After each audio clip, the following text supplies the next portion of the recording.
राक्षस प्रजाति हमसे प्रतिशोध लेने अवश्य आएगी लक्ष्मण। हमें शीघ्र अतिशीघ्र यहाँ एक गुफा का निर्माण करना होगा ताकि मैं पंचवटी में इनका सामना कर सकूं और सीता यहाँ सुरक्षित रहे। आप क्यों भैया? रक्षक का धर्म तो मेरा है, इसीलिए इन राक्षसों का सामना भी मैं ही करूंगा। आप यहाँ भाभी माँ के साथ रहिए।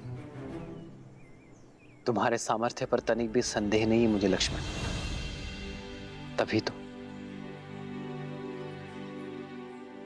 संसार में सबसे अमूल्य, सबसे महत्वपूर्ण सीता की सुरक्षा का दायित्व मैंने तुम्हें सौंपा है।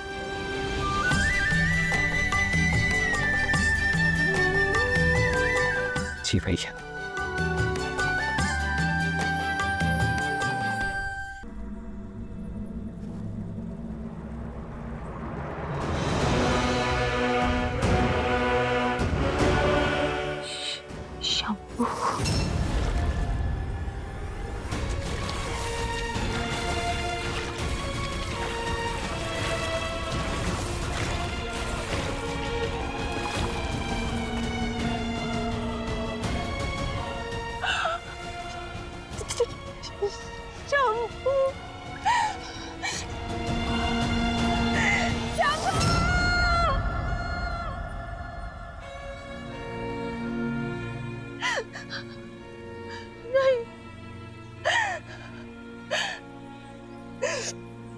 इससे अधिक पीड़ा संसार में किसी ने किसी को नहीं दी होगी।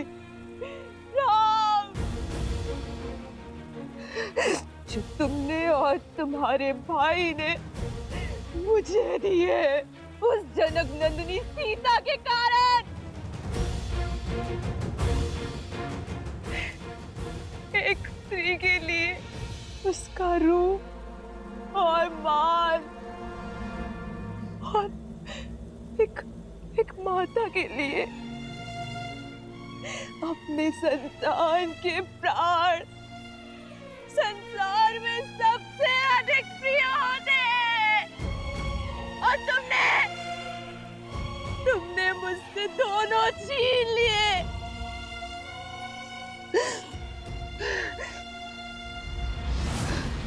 नहीं छोड़ूंगी,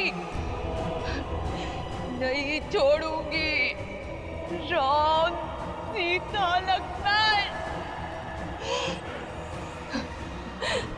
इस प्रहार का प्रतिकार लेगी ये शूर्पणखा, जो मेरी आंखों में आंसू भी नहीं देख सकता। तुमने शूर्पणखा का अपमान नहीं, अपने मृत्यु का आह्वान किया है राम।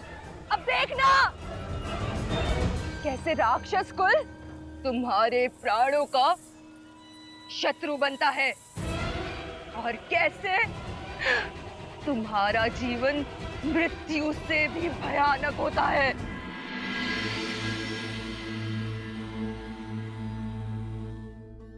ये कैसा विरोधाभास है महादेव?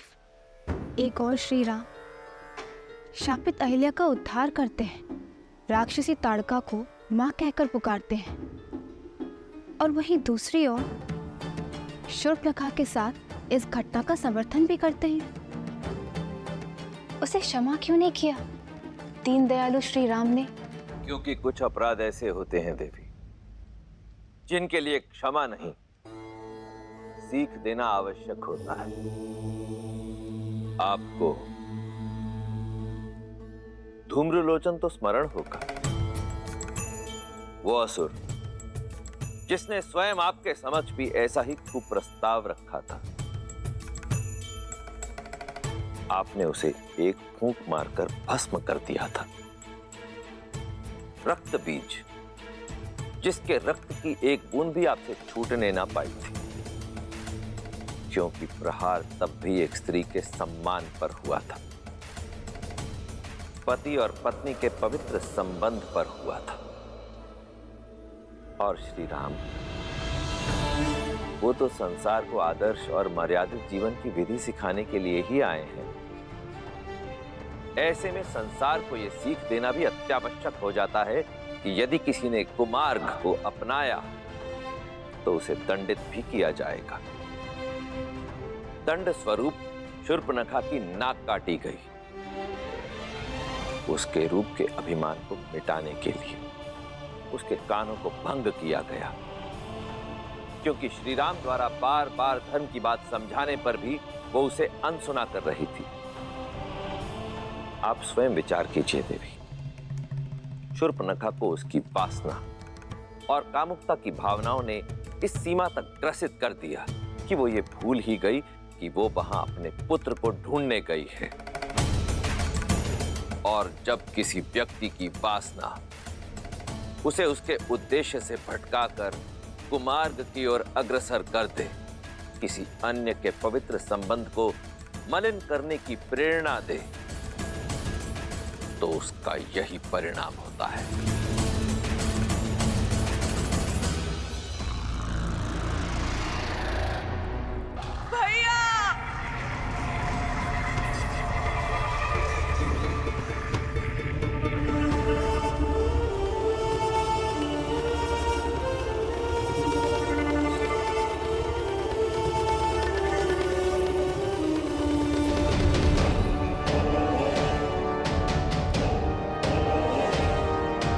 शूर्पणखा बहन, भैया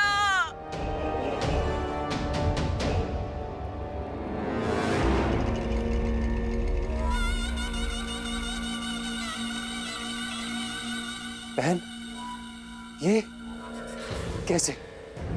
किसने किया ये दुस्साहस? भैया लक्ष्मण ने, राम के भाई लक्ष्मण ने किया ये। मुझसे मेरा रूप, मेरा घर सब छीन लिया। भैया रक्षवंश का सम्मान ही नहीं,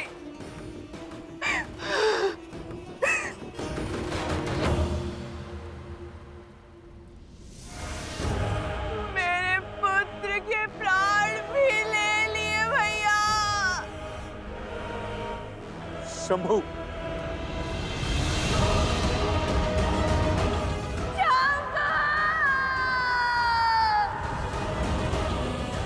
वनवासियों का इतना दुस्साहस, इसका मूल्य चुकाएंगे वो। अपना प्रतिशोध पूरा होते देखोगी तुम बहन। ऐसी मृत्यु देंगे उन वनवासियों को कि भय का दूसरा नाम दंडकारण्य भी भयभीत हो उठेगा। उचित कहा दूषण, किंतु उससे पूर्व शंभू की अंत्येष्टि करनी होगी।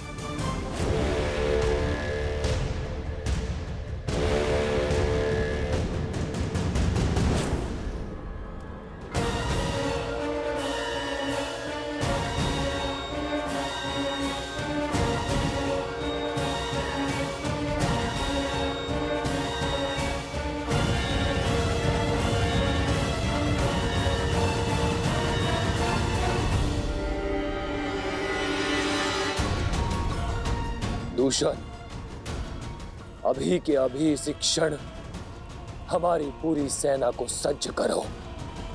पूरे 14,000 राक्षस सैनिकों के साथ पंचवटी की ओर कूच करेंगे। बहन के अपमान की अग्नि अब शत्रु के रक्त से बुझेगी। किंतु भैया न राम साधारण है और ना ही उसके अस्त्र। भला हमारे रक्ष सैनिक उन शत्रुओं के सामने कैसे टिक पाएंगे भैया? यदि उनके पास दिव्य अस्त्र है तो हमारे पास भी 6 अति बलशाली वीर राक्षस सेनापति हैं। दूषण और महाकपाला के साथ 4 और शूरवीर, जिनमें बल और बुद्धि दोनों का अद्भुत संगम है। और उनमें पहला है तीन सिरों का स्वामी, अपनी भुजाओं में संपूर्ण सेना का बल रखने वाला असुर सेनापति त्रिशिरा।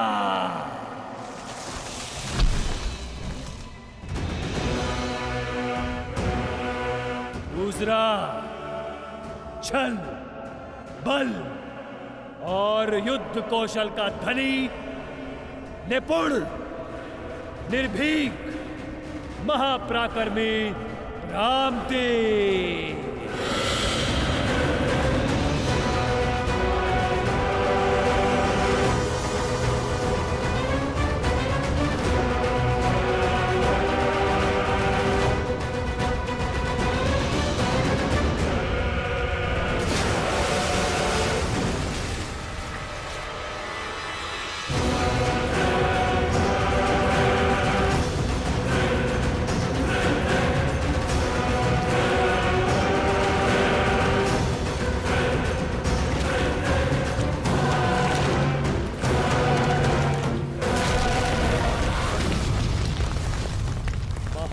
शक्तिशाली, आतंक का पर्याय, बल की पराकाष्ठा, जिसके आगे न देव टिक सकते हैं न दानव, महाबली अरिष्टा।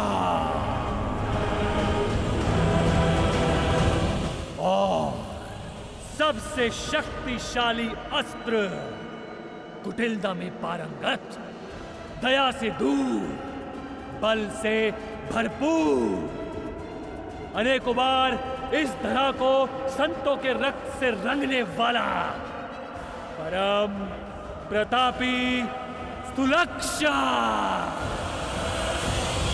जिनके वार से देवता भी नहीं बच सकते, उनके प्रहार से वो तुच्छ मानव कैसे बचेंगे? मनुष्य शरीर 5 तत्वों से बना है और हमारे 6 वीर सेनापति राम और लक्ष्मण का हर अंग भंग कर देंगे, आत्मा तक को नष्ट कर देंगे उनकी।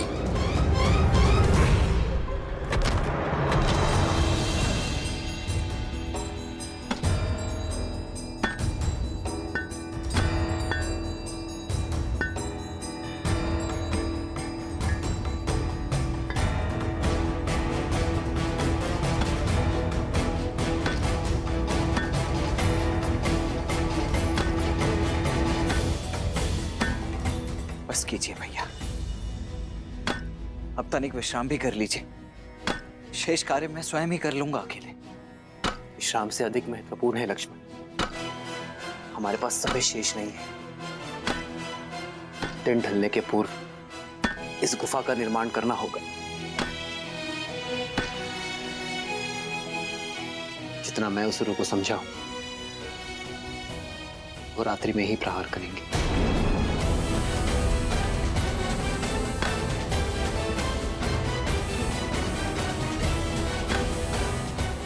जो आ गया भैया।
राक्षस वीरों, आज राक्षसों के सम्मान पर प्रहार हुआ है।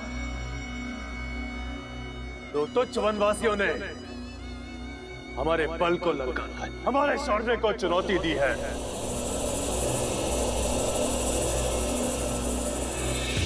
परंतु आज हम ये सिद्ध कर देंगे कि क्यों धरा से लेके आकाश तक राक्षसों के आतंक से कांपते हैं, क्यों सदा त्रिदेव हमारी ही चिंता में मग्न रहते हैं। हम राक्षस कहलाते हैं।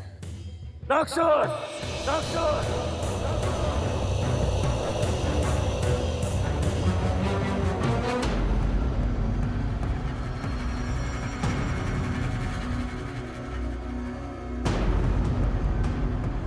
मेरे 6 वीर सेनापति,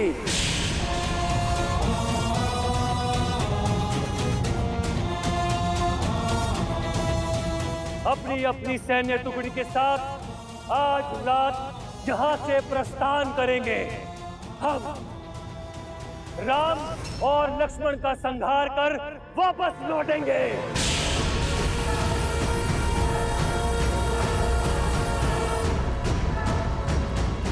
और इस द्वंद्व में हमारा पुरस्कार होगी ब्रह्मांड सुंदरी सीता।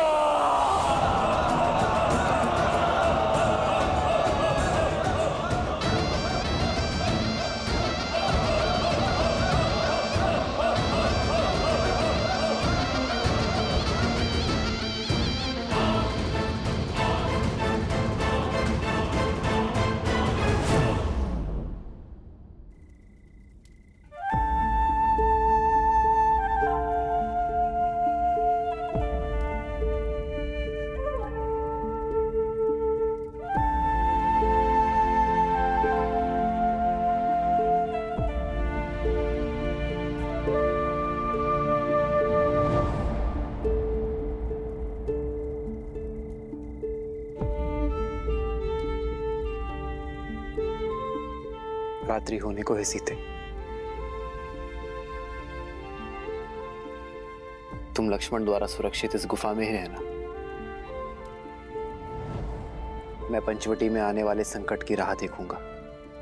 ये सब मेरे कारण हो रहा है ना आर्य? हाँ, संसार के दुष्टों के संहार का कारण हो तुम सीता। और ये गर्व की बात है।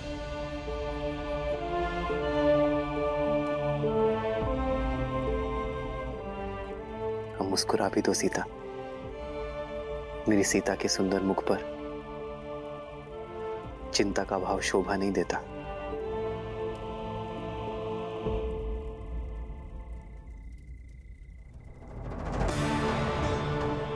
जानती हूँ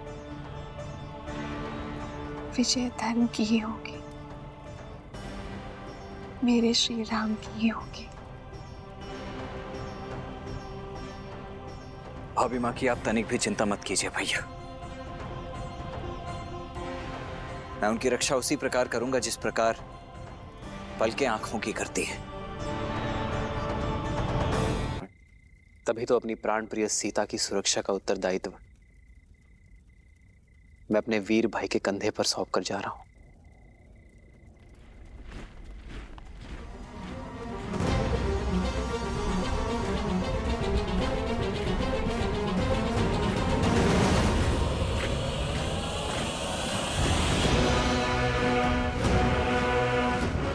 भैया, प्रतीत होता है इस बार राक्षस अपने संपूर्ण सैन्य दल के साथ आ रहे हैं। युद्ध में शौर्य देखा जाता है लक्ष्मण,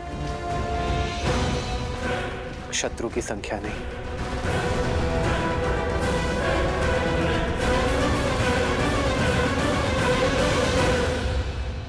आर्य,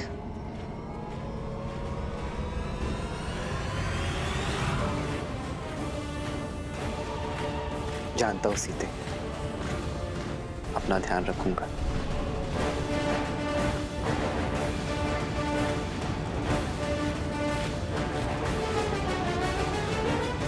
लक्ष्मण,